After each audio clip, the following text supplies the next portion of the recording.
Thank you everyone for joining today and being part of this webinar from NetSuite and SPI. We've got a great program for you this morning, this afternoon, depending on wherever you're sitting, and I'm looking forward to sharing it with you all. My name is Ranga Bodla. I'm with NetSuite. We're one of the sponsors of the SPI benchmark study and excited to have more best of the best winners for professional services automation than any other company. There's of course a lot more I could share with you about NetSuite, but this webinar is focused on sharing success tips from the best of the best.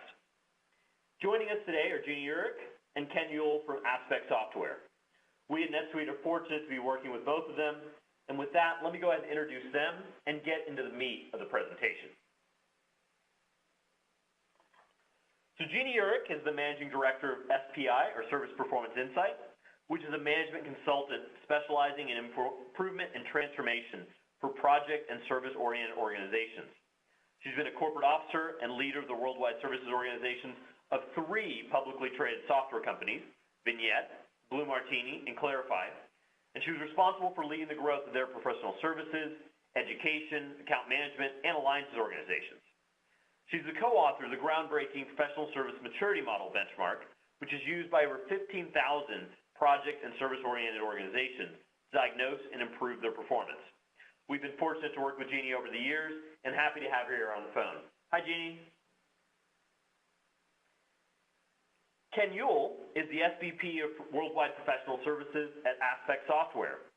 I'll let Ken talk more about Aspect later, but in his role, Ken is responsible for Aspect's professional services processes, people, and knowledge across the organization, as well as leading the launch of Aspect's new and enhanced service delivery framework designed to create greater client empowerment and deliver remarkable and memorable end customer experiences.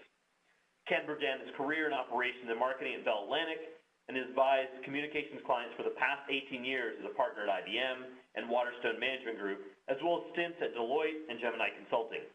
Ken is based out of one of my favorite cities, San Antonio, Texas, and we're really lucky to have him speak with us. Nice to have you, Ken. Thanks, Ranga. I appreciate it. So with that, let me go ahead and turn it over to Jeannie to start the main program. Jeannie?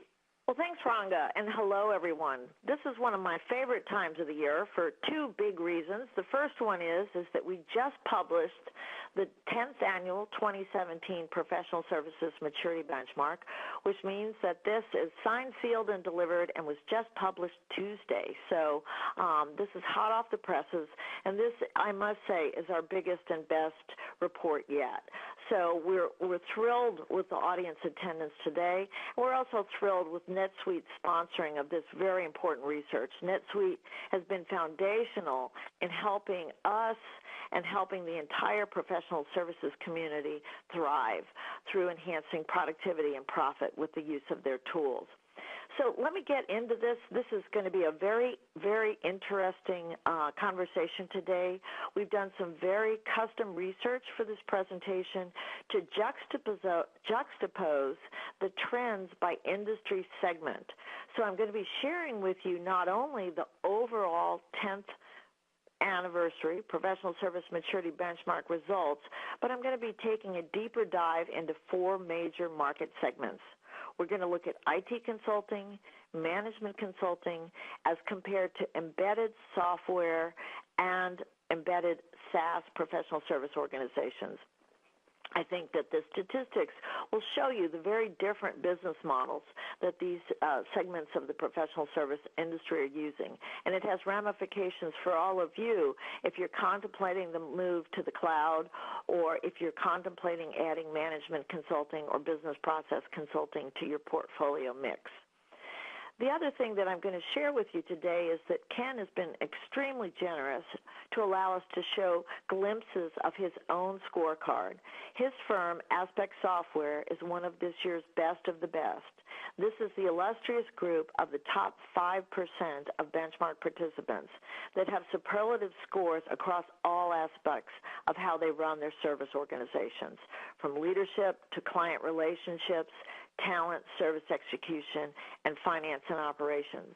Each year, we see that the best of the best have holistic performance across all of these dimensions and are truly outstanding in their field. And so Ken will be sharing with you some of the things that he's done to transform his Aspect Software Professional Services organization to be one of these leaders. And then we'll go back again to not only talk about the differences in business models, but we'll show you some of the things that you should think about and that Ken is doing to help his firm move from on-premise to the cloud. There are a lot of changes that have to happen in business models and focus of your professional service organizations, and I think that this is going to be a very fruitful topic. And then last but not least, one of the things that has been propelling this industry for every year we've looked at it, and I've been a member of the consulting world and a consultant myself for almost 40 years. So one of the greatest things that's happened to us in our industry is the advent of integrated professional service automation applications like NetSuite's SRP and OpenAir products. These truly provide the platform to make us great at our jobs and take out a lot of the stress that used to happen when we ran these organizations by spreadsheet, email, and endless phone conversations. So with that, let me share with you for the first time some very, very interesting highlights from this year's benchmark. Before I do, I just wanted to share with you, we're not new to this. We've been the leading analyst organization focused exclusively on the professional service organization for over 10 years. We annually publish numerous studies that really take a deep dive into what's propelling the professional service industry, what are some of the key trends, some of the tips that you can look at, and some of the success formulas that your peers are using. So if you don't have this in front of you, please visit our website and you can see lots of our different research reports. So without further ado, I think you're all here because this benchmark was announced only 2 days ago, and so you're looking to see what happened in 2016 and what you need to worry about and be prepared for in 2017. So we are not going to disappoint. The headline from yesterday's press release is that turbulence hits professional services. And you can see that this is a big aircraft that is flying nicely through that turbulence. But the reason for that airplane's flight path, avoiding getting hit directly by the lightning, is that they have really good signposts about how to get to the future and what does it look like. So some of the top-level ominous signs that happened in 2016, one of the things that we were really surprised about, because with this ebullient stock market, the highest it's ever been, and unemployment finally getting to low levels, what was really happening under the covers in our industry of technology professional services? Well, ominously, growth was slowing, both headcount growth and revenue growth. But it's very uneven by sector. IT consultants are holding steady. Management consulting, pure play management consultancies are on the decline. On-premise software is on the decline. And the cloud, as you might expect, is on fire. So all of that mosaic paints for me a picture of the kind of areas that you should be investing in for the future of your business. Headcount and revenue growth are intimately intertwined in the professional services business, and I'll be sharing with you some very interesting headcount statistics. And then what about those clients? Well, clients are certainly buying. Pipelines are growing. The market is growing in certain areas, but there's a lot more competition. And that competition is putting price pressure on more mature segments of the market. So we're seeing huge price pressure, for example, in architecture and engineering and in aspects of hardware and networking consulting. However, we see profits are very bountiful in the hot new areas. And so overall profit declined slightly, but very uneven performance when we look under the covers by industry segment. So one of the things that I'm proud of is just how large this benchmark is. We had 416 firms representing over 200,000 consultants located across the globe that participated in this research and gave us deep insights into how they're running their businesses, the metrics that they look at, and what their income statements look like. About 70% of the benchmark is focused on some type of technology consulting, whether it's the independent technologists of IT consulting and management consulting, or it's the embedded professional service organizations. These are the service organizations which exist within companies like NetSuite and Aspect. 70% of the respondents in the benchmark are represented in those categories. But we also have a smattering of new verticals, which are very, very interesting. We saw a surge of healthcare service providers as healthcare companies are increasingly starting to provide value-added services. We saw a surge of advertising and marketing firms that are starting to look at time capture and productivity analysis and running their very creative projects as we have done for a long time in the technology sector. So it's a very interesting benchmark, and if you get a chance to look at it, you'll see that all of these segments are portrayed and the nuances of them, as well as by the size of the organizations. So now let's look at the four key verticals. This is a very busy slide. For those of you who come to my presentations, you're used to that. And I think you like it because the numbers don't lie. The numbers are very, very fascinating. You can see that the largest organizations of these four segments of our industry are IT consultancies and software enterprise professional service organizations. But you can see that management consultancies and also the cloud PS providers are getting quite large.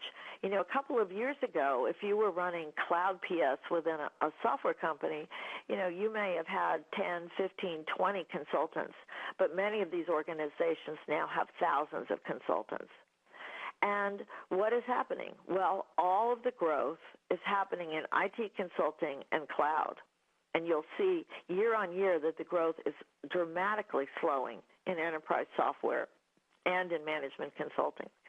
So in order to make up the difference, those organizations that are experiencing contraction have to be much more precise about keeping the right mix of non-billable to billable headcount. So they have higher percentages of billable headcount. And they can afford to do so because their business is more predictable. All right, so what does this look like? I love bar charts and I love trends because if you look at this industry as much as I do, infinitesimal changes in one key metric, for example, attrition or utilization, can have dynamic impact across the whole industry. So what I'm showing you here in blue is the results from IT consultancies. In red, I'm showing you management consultancies. In green, I'm showing you embedded enterprise software PS, and in yellow, I'm showing embedded SaaS professional service organizations.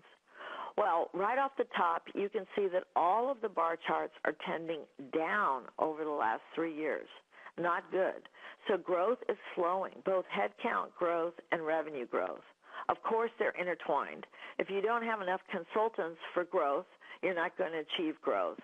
But it also is signs, and we saw this particularly with the win ratio, that there's a lot more competition entering our market.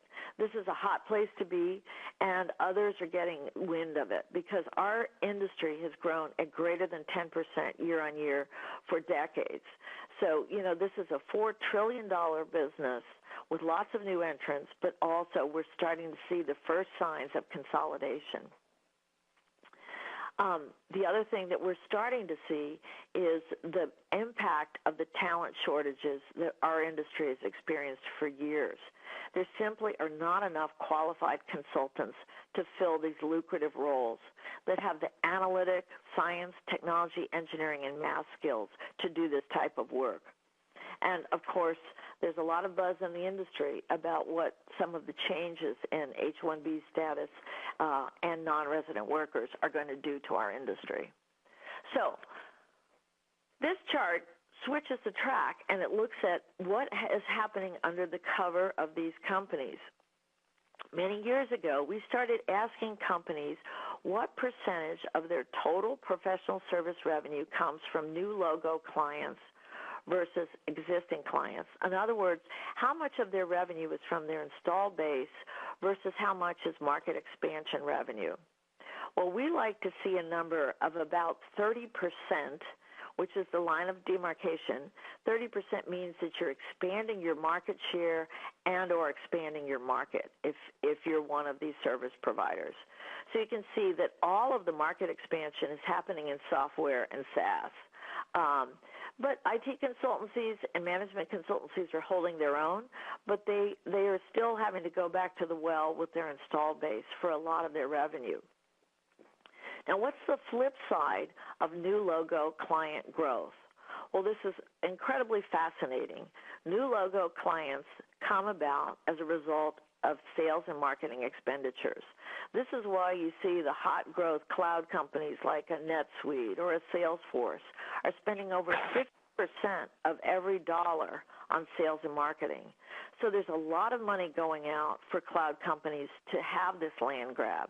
It's like the California gold rush. The companies that get to the gold mines the first, that start mining that gold and expanding, are taking all the prizes. But this is underlying why the cloud companies are not yet achieving profitability, because they're spending a ton on sales and marketing, and they're also spending a ton on client churn.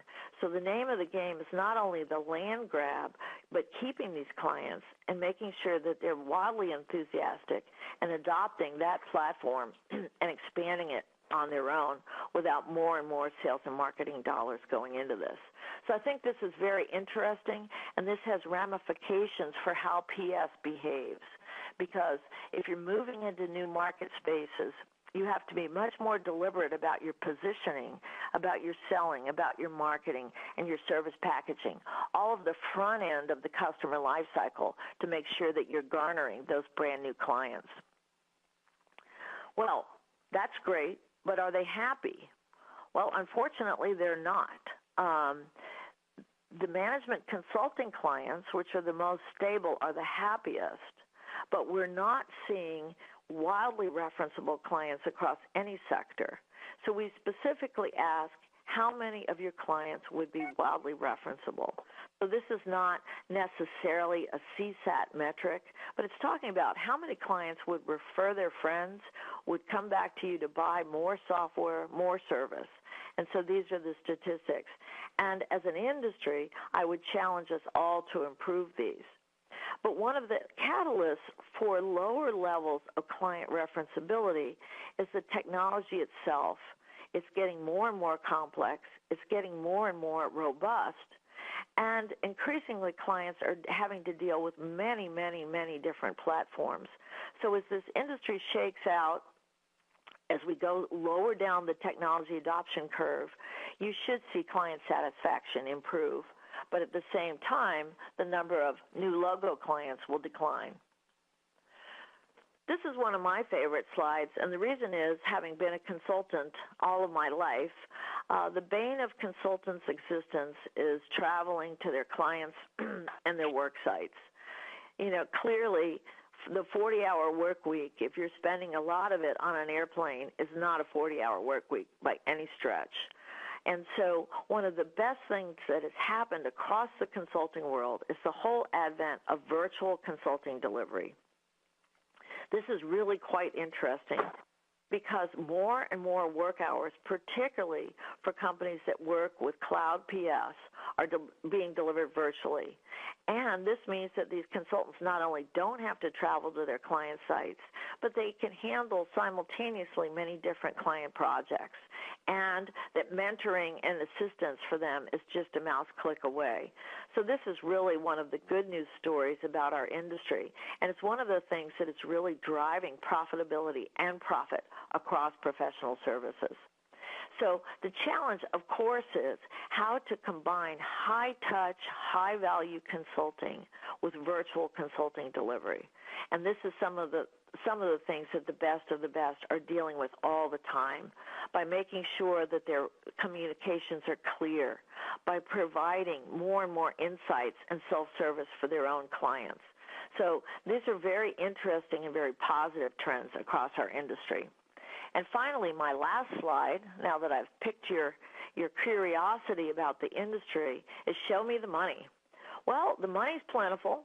The money is not going away, but you're not seeing big surges in profitability in our industry.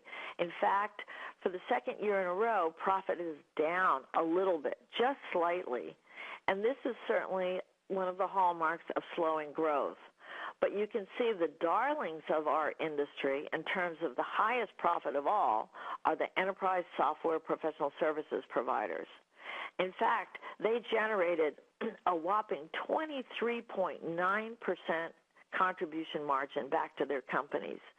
So these are clearly profit centers. The other thing to note here is for the SaaS PS organizations, these are the embedded software organizations, PS organizations exist within the cloud companies. The reason why you see fairly wild swings in their profitability is all around shifting charters. This industry is still not clear with what it wants from PS. Is PS a customer adoption engine? Is it a catalyst for partner enablement? Is it a revenue and profit source? So each year you see the financial analysts of the world want different things out of their enterprise software companies. And so, as you might imagine, the wildly fluctuating SaaS professional services income statements reflect those charter shifts. Anyway, I think that this is very interesting, and so hopefully lots of food for thought. One of the things I always encourage you to do is to benchmark yourself to understand where your company is, where it's going, and how you might compare to some of these key metrics. Now, let me move forward with the heart of the presentation, which is Ken Ewell's and Aspect Software's amazing transformation journey. So for those of you who are familiar with our work, for the past 10 years, we've created something called a professional services maturity model. This model is dynamic. So across these 416 organizations that participated in the benchmark each year, they're evaluated not only on their own quality of people, processes, and systems, but compared to one another and to best in class in the segments in which they operate. So the name of the game is for any new business to move across the continuum from heroic, where jack of all trades, where every day is a new day, and surprises are abundant, all the way to optimize. This is where you have a real handle on your business. You know your best sources of revenue. You know what the future is. And the whole company is aligned around capturing that future and bringing it to fruition. So this is the name of the game, and increasingly we see that firms really need to invest in all facets of their operations, their people processes, their business processes, and their systems to move from heroic to fully collaborative, to capture the best and brightest in their industries and to have the best clients and the best results. Well, here are the results of those companies. Now, this looks at the entire benchmark. This isn't the 4 segments I highlighted earlier. But you can see that rewards come to organizations that do enhance their people, processes, and systems. They have better client references. They have more profit. They grow faster. They have higher levels of utilization, all of the things that you would aspire to in running a PS organization. One of the good news stories about this year's benchmark is that we saw an enormous gulf between the bottom 3 levels of the benchmark last year and the top level 4s and 5s, and that gulf really narrowed this year.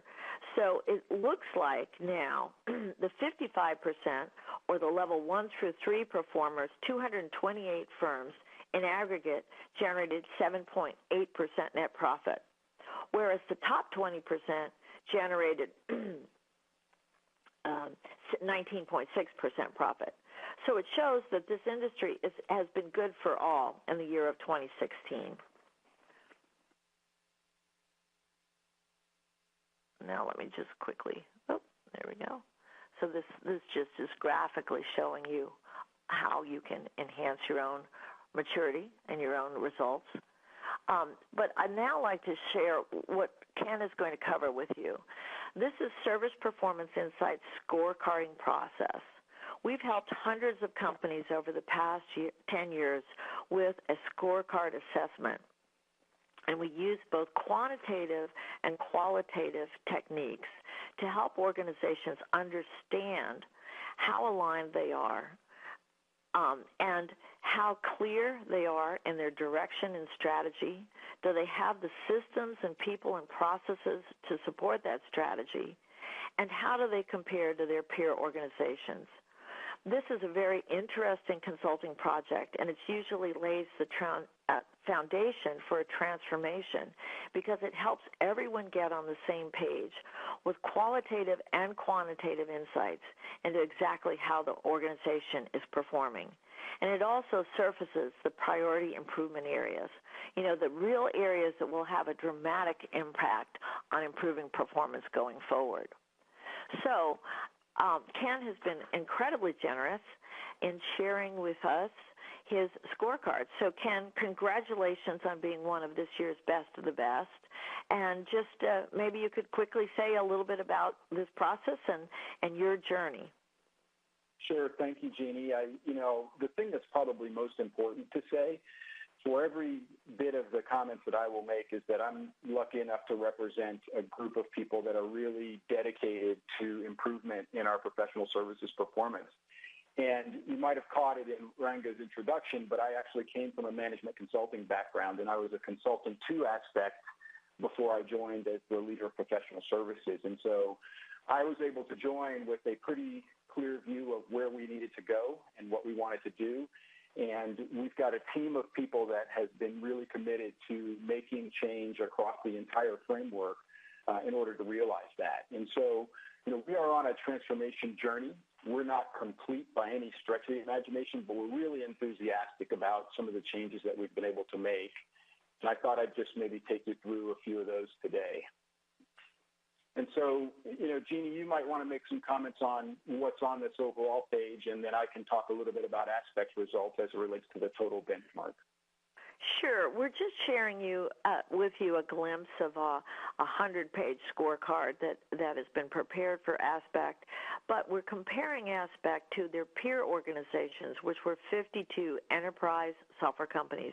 These are software companies that are still predominantly delivering on-premise software and services. And so, as you'll see throughout this scorecard presentation, with that peer group, Aspect is really outstanding in its class. So I'll let you take this back over, Ken, and talk Sure. about your journey. Thanks for the context, Jeannie. I thought it was useful for the team to understand that. One of the things that I thought would be useful is just to spend a second on who we are and what we do for those that don't know us. We're a contact center company by heritage. We're coining the phrase customer engagement center, which really is all about helping companies in the travel and transportation, financial services, healthcare, government spaces to interact with their customers more effectively, either on an inbound basis where a customer calls in, on an outbound basis where the company reaches out to their customer, or in the management of the workforce that has to interact with those customers. And increasingly, that workforce is not only your agent, but it is the many different channels that you use to interact with customers via chat, via web, and other mechanisms of self-service over mobile devices. And so our world is changing, and in professional services, we've had to change quite a bit as well. And so this page just presents some of the key measures that we use to sort of quantify the work that we did. For this conversation, though, I thought it was useful to stop for a moment and look at the bottom two right-hand figures, and that is the business assessments that we've done and the contact center benchmarking surveys that we've completed over the course of the last 18 to 24 months. And that's really a metric that you wouldn't have seen if you looked at our scorecard or the indicators that we wanted to promote. But it has to do with this shift in business model that Jeannie was talking about, which is not only going to generate revenue from implementation work, but we believe revenue from a different set of interactions with our customers around their business process and how we can help them change. And the imperative for that really came from the journey that we've been on over the course of the past few years. As I mentioned, I come from a management consulting background, and our CEO, Stu Bloom, and I know each other from past lives, and he asked me to come in and join in 2013. And the situation that we were facing in 2013 was really one where we had some pretty significant challenges on the professional services side. Our systems were homegrown. Our people were missing some of the key fundamentals of performance that many of you would expect them to have. Our workforce didn't have all of the skill sets that we needed, and the tenure of the workforce didn't represent the youthful and vibrant environment that we wanted to create. And so we started right away with a set of initiatives around what we called convert, retain, and grow. And that wasn't a professional services only focus. That was a focus on Aspect, converting existing customers to new platform, retaining key customers, and then growing them. And then we also launched something called Aspect Excel, which was a really robust project management paradigm that streamlined and made consistent the way that we executed our project management performance across the globe. In 2014, the real challenge that our board gave to us was to stabilize our performance. We had a Microsoft consulting business that had rates that weren't consistent with what we needed for the overall business. We did have to start thinking about right-sizing, and our board of directors really started to push us on the efficiency front. And as Jeannie was mentioning, we thought about how can we start to virtualize delivery. We launched a Global Center of Excellence, which is in Bangalore, although it's more broad now because it doesn't only consist of people in Bangalore. We started to work on streamlining our work breakdown structures, getting a dedicated marketing and business development function in place, and then starting to have this conversation about PS-led sales and how we can drive more action with our customers post the initial integration. In 2015, and for any of you who have followed Aspect in the recent press on into 2016, we started to have to really address some of the significant financial pressure that we were facing from a top-line organizational perspective. And the challenge for us in the PS organization was to continue to perform in the context of an impending overall Aspect corporate restructuring. You know, our success in 2015, even on some of the things that we started in 2014, came in fits and starts. It wasn't linear. We had a couple of steps forward and a half step back, but as I mentioned, our team was really dedicated toward getting to the end game that we had laid out, and we were able to continue to persevere through that. We really started to see the impact in 2015 of our transition to the cloud. And for us, that represented a pretty significant increase in the complexity of our delivery.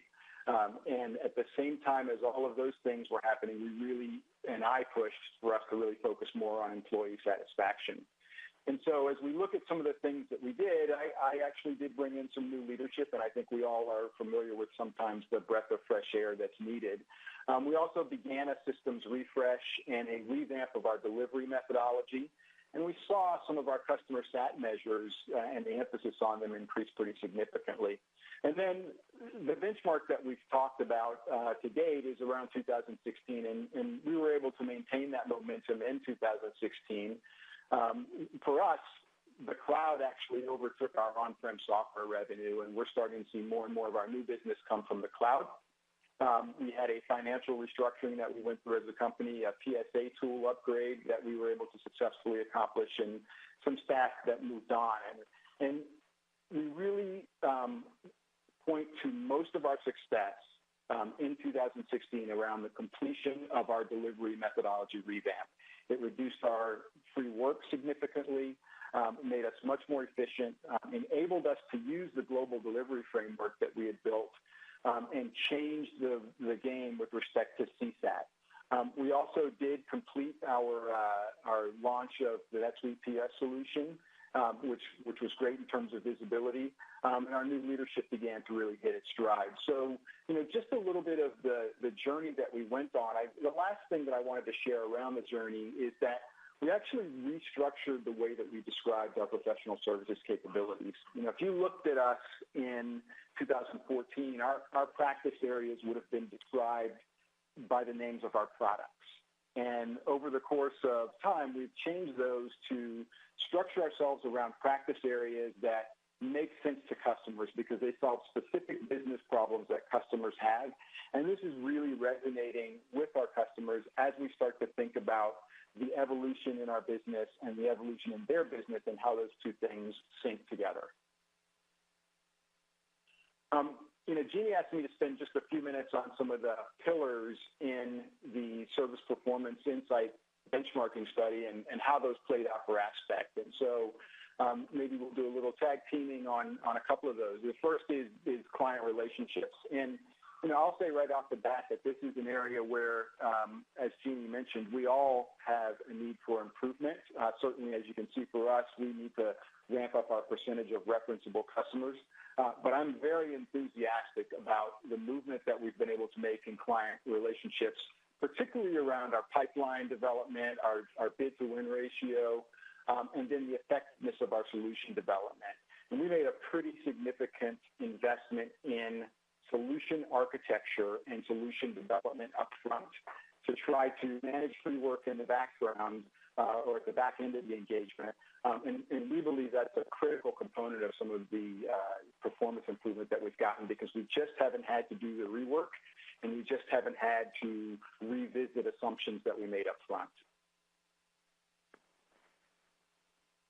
If we look at execution, which is the second, of the pillars that we decided to take a look at, another place where we're really excited, and we've shown a little bit of a different compare here. This is the overall index, and on the right side of the slide, we've talked about some of the things that we did around service execution. As I mentioned earlier, we completed a transition to NetSuite in 2016. I talked a little bit about our revamped delivery model and the significant reduction in free work that comes from that. And then the last piece around service execution that I mentioned briefly and that I'll just touch on a little bit more is our Center of Excellence. And I mentioned that is an offshore Center of Excellence, but the real proper term for it is a remote Center of Excellence. If you looked at how we do self-service application design, there are individuals who work in Bangalore who do that. There are individuals who work in Montreal that do that. There are individuals sprinkled around the United States that do that. But they all are working together to advance our capabilities. And as we look at our core delivery needs and our core integration needs, we've been able to make a ton of progress on execution, significant reductions in time required to complete solution development activities, a lot more reuse. And so this Center of Excellence concept, which started as offshore delivery, but has evolved much more to remote delivery, has been a pretty important lever for us. And then the last pillar that we wanted to just touch on before I pause and do a little bit of back and forth with Jeannie is finance and operations. And we had a very significant focus on finance and operations even prior to the work that we did to integrate NetSuite into our business. It comes a little bit from my background as an external consultant and wanting to make sure that we had a good handle on the key metrics and levers. But we've been able to make tremendous progress in our revenue per billable consultant. We have developed some strong relationships with third-party partners, which allows us to variabilize our cost model to the appropriate extent, and we've really leveraged that significantly in North America. And then we made a conscious effort to codify and demystify some of our proprietary methodology components. There were things that we sort of questioned the assumptions on whether Aspect only could perform delivery, and we were able to leverage not only global delivery resources, but third-party resources to do things with a lot more efficiency across the board than we had done. And that obviously improved our efficiency performance, but it also allowed our strong, seasoned consultants to do more high-value activities. And that really helped on both the revenue and margin side as we faced a ongoing downward trend and ongoing downward pressure in those dynamics based on the change that Aspect is undergoing from a premises-based software business to a cloud-centric software business with a legacy of prem. So, Jeannie, any thoughts that you want to talk about on any of the scorecard elements? I thought I'd just run through this quickly. No, thank you, Ken, and thank you for being so generous and sharing this with our audience. I think that they can see, as we instantly did, why you are one of this year's best of the best. So let's take all these topics. I talked about the benchmark and the trends that were happening, and I think that was really with a lens to the 4 different market segments. And then Ken has shown you really his amazing transformation journey, which was taking a software company that's been in existence over 20 years into the future. And that future looks quite bright, but it's also quite different. And it's required not only Aspect, but it's requiring a lot of you to make this transition from the good old way of on-premise software and hardware service delivery to the cloud. And all the names of the game have changed in this new business model. When I got started into this business, the whole focus was really around project and getting to the end zone. We were very, very focused on go lives. And quite frankly, if you look over the last 20 or 30 years of project delivery, the results were quite often very poor. We used kind of a white sheet of paper to help our clients. There was just a whole lot of customization going on. Every day was a new day. And professional services was not only a catalyst for companies to get the enjoyment out of the software or hardware that they had bought, but also a necessary evil. So, this has been an interesting road. There is a lot of classic methodologies, repeatability, centers of excellence, which have really enhanced the results in the on-premise world. But boy, is it a different ballgame in the cloud. In the cloud, we're seeing that with the surge of these applications, they're by nature easier to use. They're more intuitive.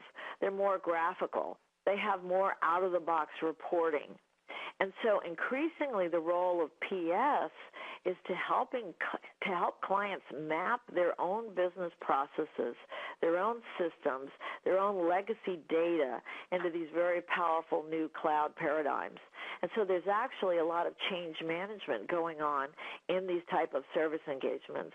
And instead of the goal being getting to the end zone to go live, we have this whole new idea of clients for life.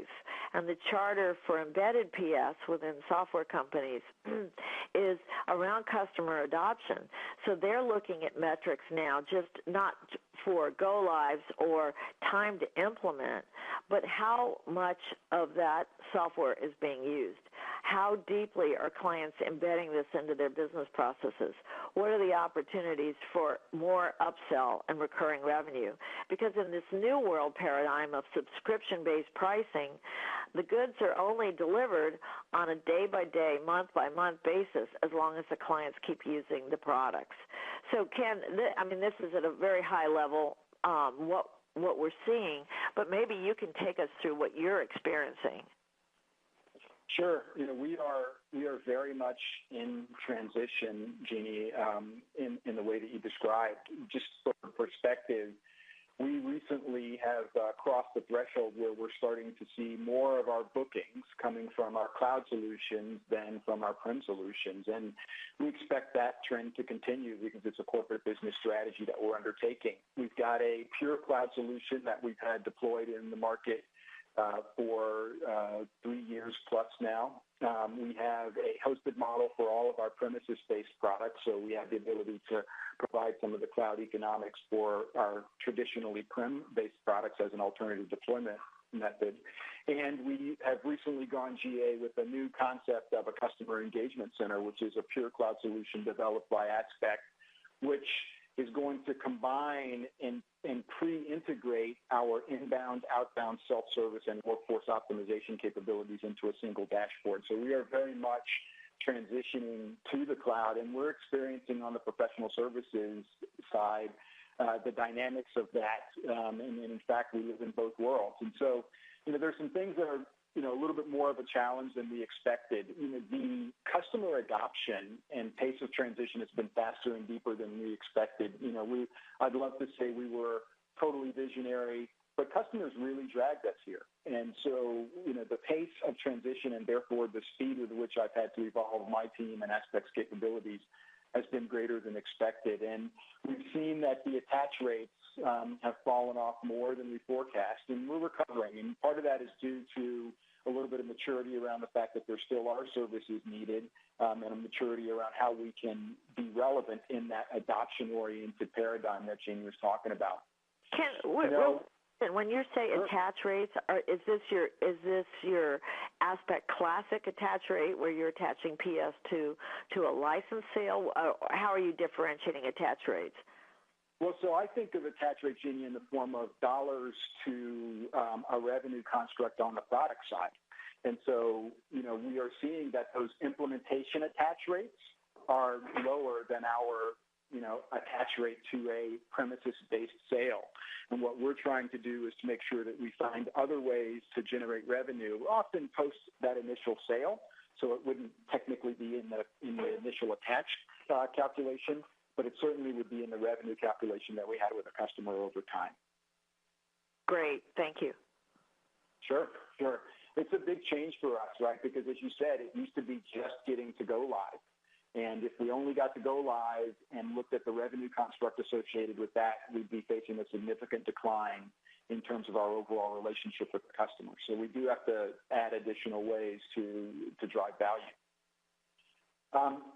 So just, a couple of other thoughts. The collaboration requirements are more complex, even though the solutions from a customer perspective are more simple. Customers are definitely passing on the message around the cloud of lower implementation costs, less education required, and therefore we're having to think about different ways of monetizing that relationship. And the concept of adoption as a value creation vehicle is absolutely there. Monetization of that from a professional services perspective is a challenge. And, Jeannie, to that attach rate question that you posed, there's a large segment of discussion around, hey, PS should be included.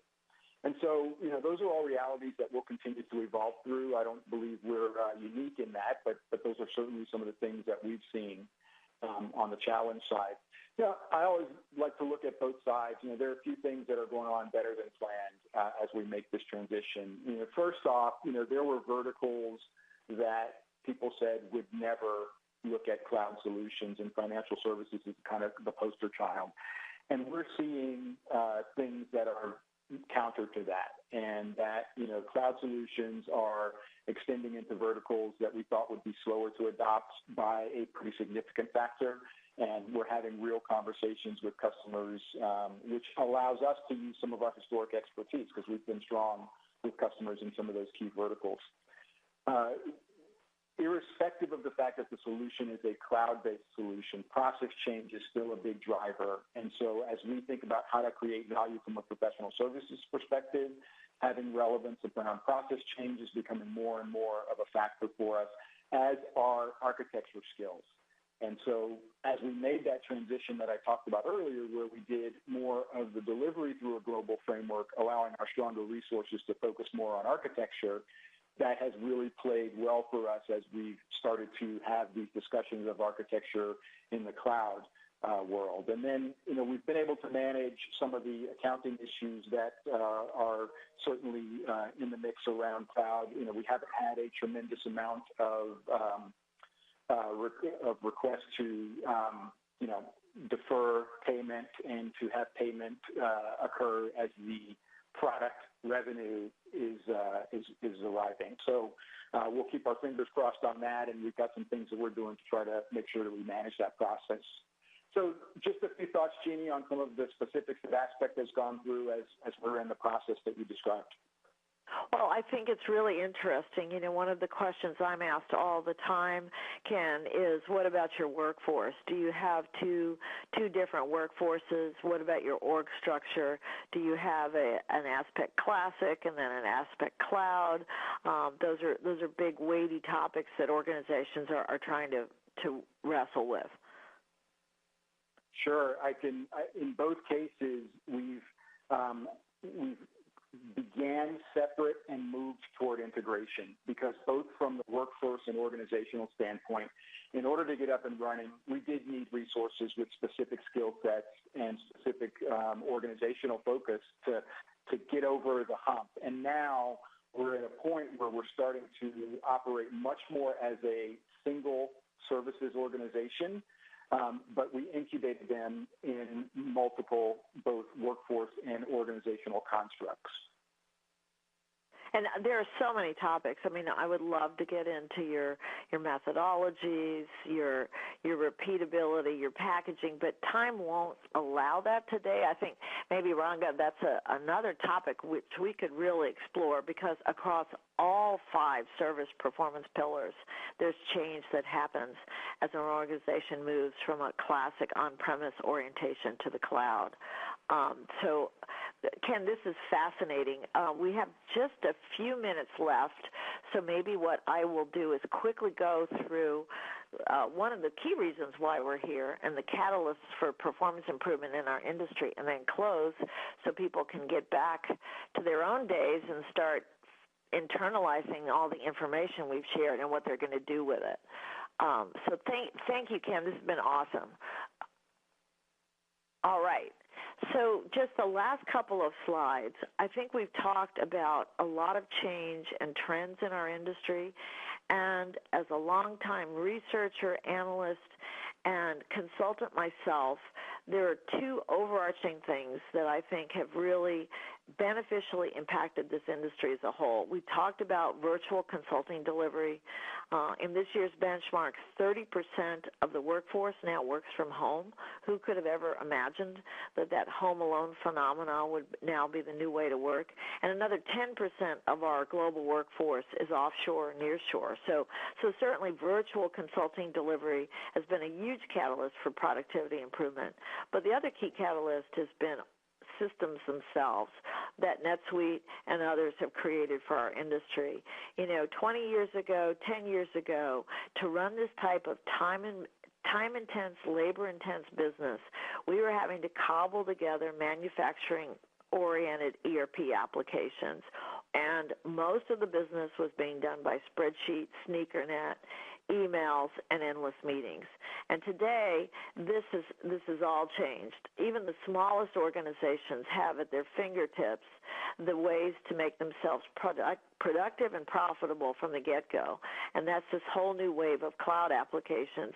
And so over the 10 years, if I'd shown a trend chart here, we would see that, for example, professional service automation solutions have gone from 40 to 50% adoption to 80%.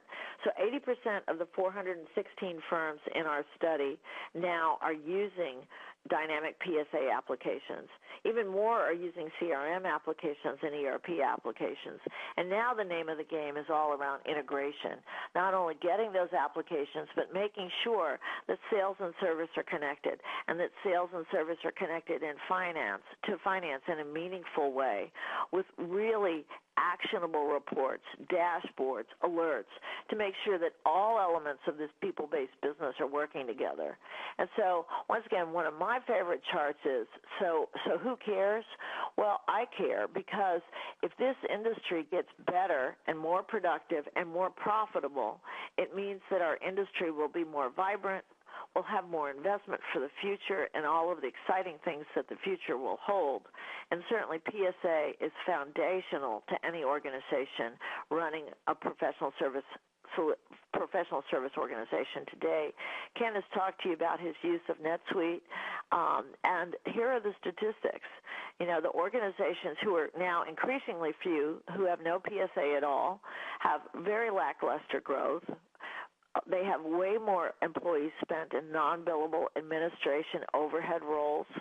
They have fewer projects delivered on time, their projects are smaller, and their margins are poorer.